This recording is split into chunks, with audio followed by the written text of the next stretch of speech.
Si Light ay isang masayahing teenager na matagal nang nangangarap na maging isang matagumpay na adventurer upang mabigyan ang kanyang pamilya ng marangyang buhay. Para makamit ang kanyang layunin, iniwan niya ang kanyang maliit na nayon at nagtungo sa lungsod upang magparehistro bilang isang adventurer.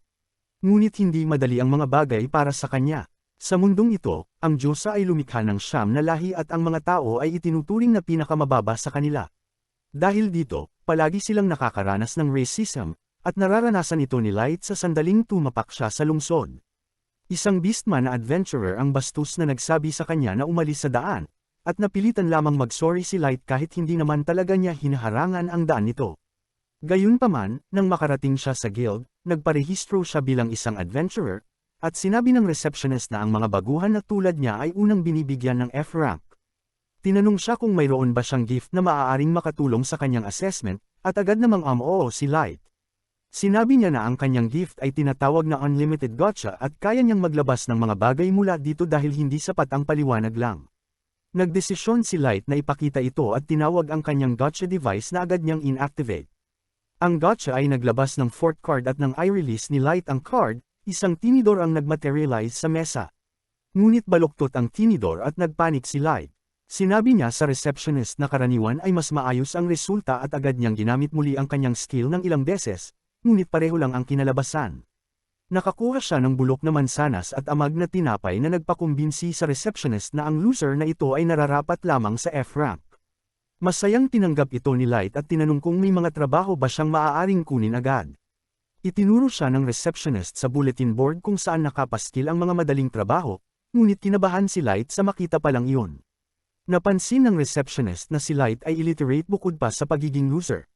Ngunit hindi na iyon nakakagulat dahil mababa ang literacy rate ng mga tao.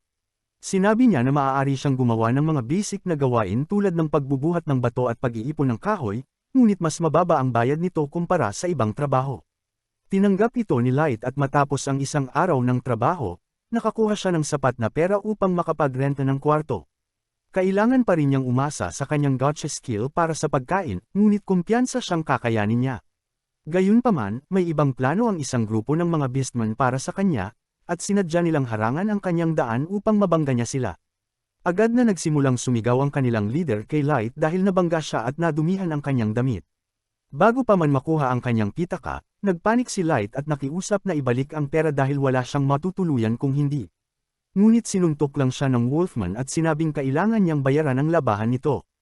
Iniwan ng mga beastmen si Light na nakahandusay sa putikan, at ang lahat ng dumadaan ay sinasabihan siyang matulog sa maruming slums kasama ang iba pang tao. Lubos na nawala ng pag-asa si Light sa puntong ito, ngunit biglang may nag-abot ng kamay sa kanya. Instinctively niyang hinawakan ang kamay ng magandang elf sa kanyang harapan, ngunit napagtanto niya makalipas ang isang segundo na ang kanyang kamay ay puno ng putik. Napaatras si Light at humingi ng paumanhin sa elf dahil nadumihan niya ang kamay nito, ngunit sinabi ng elf na ayos lang iyon. Tiniyak niya kay Light na hindi niya ito sasaktan. Ngunit dahil sa taon ng racism at discrimination, hindi niya ito mapaniwalaan. Upang patunayan ang kanyang sinabi, biglang lumuhad ang elf at niyakap siya, at napatahimik si Light. Kahit na pinagtatawanan ng mga tao sa kalsada ang elf dahil sa pagbaba nito para sa isang tao, tinulungan niya si Light na makatayo muli. Sa likod ng elf ay may grupo ng mga tao mula sa iba't ibang lahi at ipinakilala nila ang kanilang sarili bilang ang party na Concord of Tribes. Ipinaliwanag nila na sila ay isang party na binuo na may tig-iisang miyembro mula sa bawat species na nilikha ng Diyosa at kulang sila ng isang tao. Ang beastman na si Garo ang unang nagpakilala, sinundan ng elf na si Sasha, na nagsabi kay Light tungkol sa iba pa nilang miyembro. Naroon si Drago ang Dragonot, ang demonyong si Diablo, ang Oni na si Abero, ang Dark Elf na si Sion, ang Dwarf na si Nano, at ang Centaur na tinatawag na Centaur. Sinabi ni Garo na naghahanap lang sila ng tao upang makumplito ang kanilang party. At idinagdag ni Sion na binuo nila ang party na ito upang wakasan ang racism at lumikha ng mundong pantay-pantay ang trato sa lahat. Hindi makapaniwala si Light sa sobrang gandang alok na ito, ngunit hindi niya kayang palampasin ang ganitong kahangahangang party, kaya masaya siyang sumali sa Concord of Tribes. Hindi nagtagal ay nagsimula silang mag-adventure at si Light ang pinakamahinang miyembro ng kanilang team. Kailangan siyang iligtas mula sa mga halimaw ni Drago at Sasha na nagsasabi sa kanya na mag-ingat dahil isang tama lang mula sa mga halimaw ay papatay sa kanya. Humingi ng paumanhin si Light sa kanyang kapabayaan, ngunit sinimulan siyang suriin ni Sasha para sa mga sugat habang sinasabihan siyang manatili sa likod nila palagi. Nagsimulang asarin ng ibang miyembro ng party si Sasha dahil low-key obsessed siya kay Light at sobra itong nag-aalaga sa kanya, at namula siya habang ipinapaliwanag na party member lang ang turing niya kay Light. Pakiramdam ni Light ay wala siyang silbi dahil wala siyang magawa kundi magbuhat ng mga gamit. Ngunit sinabi ni Drago na masarap siyang gumawa ng tsaa at sapat na iyon para sa kanya. Labis na natuwa si Light sa narinig at masaya niyang sinundan ang team papasok sa mas malalim na bahagi ng dungeon. Hindi nagtagal ay nakarating sila sa isang bukas na lugar na may isang pasukan at labasan lamang at nagkatinginan ang mga miyembro ng party bago magdesisyon na ito ang perpektong lugar para sa kanilang plano. Walang kaalam-alam si Light sa plano at nagsimulang maghanda ng tsaa para sa lahat ng lapitan siya ni Drago at sinabing tinatanggal na siya sa party. Hindi man lang ma-process ni Light ang sinabi at tinanong kung ano ang nagawa niya upang matanggal, at sinabi ng Beastman na si Garo na tinatanggal siya dahil wala siyang ginagawa. Sinabi ng lahat kay Light kung gaano siya kawalang silbi at katanga at maging si Sasha ay nagpakita ng pagkasuklam sa kanya. Nagsimulang magbato ng mga insulto ang buong party kay Light at sa lahi ng tao. Iniisip ni Light na baka prank lang ito, ngunit sinabi nila na wala silang oras para mag-prank sa isang walang kwentang basura tulad niya. Tinanong niya kung bakit mabait sila sa kanya noon kung ganoon at sumagot sila na umarte lang sila. Sinabi ni Drago na napansin ng kanilang mga superior ang kanyang gift na unlimited gotcha at inisip na maaari siyang maging isang maestro. Kaya inutusan ang Concord of Tribes na bantayan siya ng mabuti. Ngunit nang matukoy nila na walang kwenta ang gift ni Light at hindi siya magiging maestro, binigyan sila ng signal na alisin siya. Si Sasha pa ang pinakatuwang-tuwa dahil hindi na nila kailangang isama si Light dahil kung siya ay naging maestro, mapipilitan siyang pakasalan ito. At ang ideya pa lang na iyon ay kinikilabutan siya. Hindi maintindihan ni Light kung ano ang ibig sabihin ng salitang maestro. Ngunit sinabi ni Drago na sapat na ang naibigay nilang paliwanag at kailangan na nilang tapusin siya bago pa may ibang adventurer na dumating. Agad na naging parang Wolverine si Garo at inilabas ang kanyang metal claws, gamit ito upang hiwain ang mukha ni Light. Ngayon lamang naunawaan ni Light na nasa matinding panganib siya at wala ng paraan upang makaalis sa problemang ito. Sa desperasyon, tumakbo siya ng mabilis hanggat kaya niya at tinawanan siya ng mga racist na iyon habang sinasabing hindi nila siya papatakas. Panyanan ni Sasha ang kanyang binti at nang bumagsak si Light sa lupa ay nagsimula siyang sumigaw. Sinabi ng mga racist na elf na ang sigaw ng tao ay parang musika sa kanilang tainga. Nagdesisyon si Garo na mas lalo pa siyang pasigawin at nagsimulang saktan siya. Ngunit pinigilan siya ni Drago dahil kailangan nilang palabis ng namatay ang tao dahil sa pag-atake ng halimaw. Sumunod si Garo at naghanda na tapusin siya, ngunit gumapang si Light pasulong, desperadong kumikapit sa kanyang buhay. Biglang nagsimulang magliwanag ang lupa sa ilalim niya at napagtanto ni Light na nasa gitna siya ng isang teleportation circle. Napansin din ito ni Drago at inutusan si Garo na tapusin siya agad. Ngunit bago pa siya maabot, nagtrabaho ang teleportation circle at inilayo siya. Gayunpaman, hindi pa rin naging mas mabuti ang sitwasyon ni Light. Kahit na nakatakas siya mula sa mga traidor, dinala siya ng teleportation trap sa isang random na lokasyon sa dungeon, at alam niyang sa sandaling makita siya ng halimaw, patay na siya. Nagsimula niyang maalala ang kanyang pamilya habang iniisip kung ano ang nagawa niya upang maranasan ang ganitong pagtataksil. Iniisip niya kung gaano kabait ang pakikitungo sa kanya noon bago siya traidorin. Ngayon ay naiintindihan na niya na ang kanilang kabaitan ay isang palabas lamang upang tuluyan niyang pagkatiwalaan sila at ipinakita nila ang kanilang tunay na kulay sa huli. Labis siyang nagagalit at ginamit ang galit bilang dahilan upang mabuhay. Tumayo siya at nanumpa na maghihiganti siya sa mga iyon at dudurugin sila gamit ang sarili niyang mga kamay. Bago pa siya makapaglabas ng mas marami pang mura, nakarinig si Light ng mababang ungol mula sa likod niya. Nang lumingon siya, nakita niya ang isang level 1000 na halimaw na nakatitig sa kanya. Natarante siya sa nakita dahil parang diretsyo ito mula sa isang fairy tale. Napagtanto ni Light na na-teleport siya sa pinakamababang palapag ng dungeon at mas may tsansa pa siyang mabuhay kasama ang kanyang party kaysa sa halimaw na ito.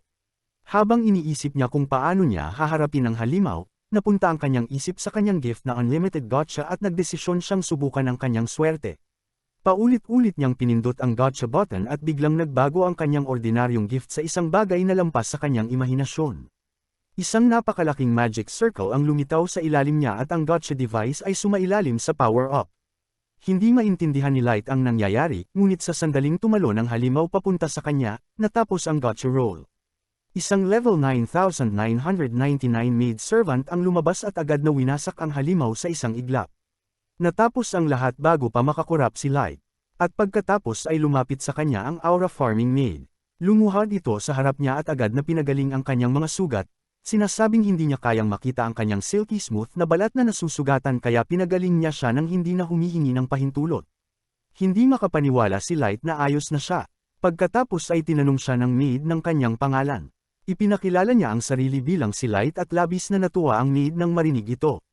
Nanumpa ito sa maid's code of honor na paglilingkuran siya hanggang kamatayan. Sinabi ni Light na ayos lang iyon ngunit dapat muna nitong ibigay ang kanyang pangalan. Ipinakilala ng babae ang sarili bilang si Mai, ang ever-seeking maid, at sinabi kay Light na siya ay nagmula sa isang super ultra rare card mula sa kanyang unlimited gacha. Tumanggi si Light na maniwala na ang isang level 9,999 maid ay lalabas mula sa kanyang walang kwentang gift, ngunit humingi ng pahintulot si May na gamitin ang kanyang appraisal skill upang basahin ang mas detalyadong impormasyon nito. Agad siyang pumayag at ginamit ni May ang kanyang kakayahan upang matuklasan na ang kanyang abilities ay nakatago sa ilalim ng isang napakalakas na concealment, at kahit sino na mas mababa ang level kaysa sa kanya ay hindi ito makikita. Sinabi niya kay Light na ang kanyang unlimited gacha ay mas kapaki-pakinabang kaysa sa iniisip niya. Ang mga card na nalalabas nito ay lubos na nakadepende sa mana density ng kanyang lokasyon. At lumalabas na may isa pang rarity class na lampas sa kanyang super ultra rarity. Ipinaliwanag ni May na ang mana density sa surface ay napakahina, ngunit sa kailaliman ng dungeon, ang hangin ay puno ng mana kaya nagawa niyang mapul siya. Pinuri niya ang tapang ni Light sa pagpunta sa kailaliman ng dungeon ng mag-isa upang ilabas ang buong potensyal ng kanyang gift. Ngunit sinabi ni Light na isa lamang siyang loser na hindi man lang makalapit sa dungeon ng mag-isa. Nagsimula siyang umiyak habang ikinukwento kung paano siya pinagtaksilan ng kanyang party sa loob ng dungeon. Nagrereklamo siya kung paano nila ipinangako na nais nilang lumikha ng mundong walang discrimination para lamang lokohin siya at pagkatapos ay nanumpa siyang maghihiganti. Bigla siyang niyakap ni May at sinabing hindi niya lubos na mauunawaan ang kanyang pinagdaanan ngunit gagawin niya ang kahit ano na nais niya at hindi magiging mahirap para sa kanya ang sirain ang mga taong nanakit sa kanya. Ngunit sinabi ni Light na hindi niya iyon magagawa, at hindi dahil mabait siya. Gusto lang niyang maghiganti gamit ang sarili niyang mga kamay, ngunit hindi pa ito posible ngayon dahil napakahina pa niya. Nanumpa siya na pahihirapan niya ang lahat ng iyon bago niya sila patayin at muling lumuhad si May sa harap niya. Sinasabing kung nais niyang maging sapat na malakas para maghiganti, tutulungan niya siya. Sinabi niya na naniniwala siya sa kanyang potensyal at tanging pasasalamat lang ang naisagot ni Light. Gayunpaman, hindi siya kontento sa isang overpowered na babae lamang sa kanyang harem at nagdesisyon na gamitin palalo ang mana-rich environment ng dungeon. Ginamit niya muli ang kanyang unlimited gacha, nagsummon ng mas maraming high-class maids upang makabuo ng isang kaharian na magsisilbing base para sa kanyang malaking paghihiganti. Salamat sa panunood. Kung gusto nyo pa ng ganitong content, comment nyo lang, like and subscribe na din kayo mga lods.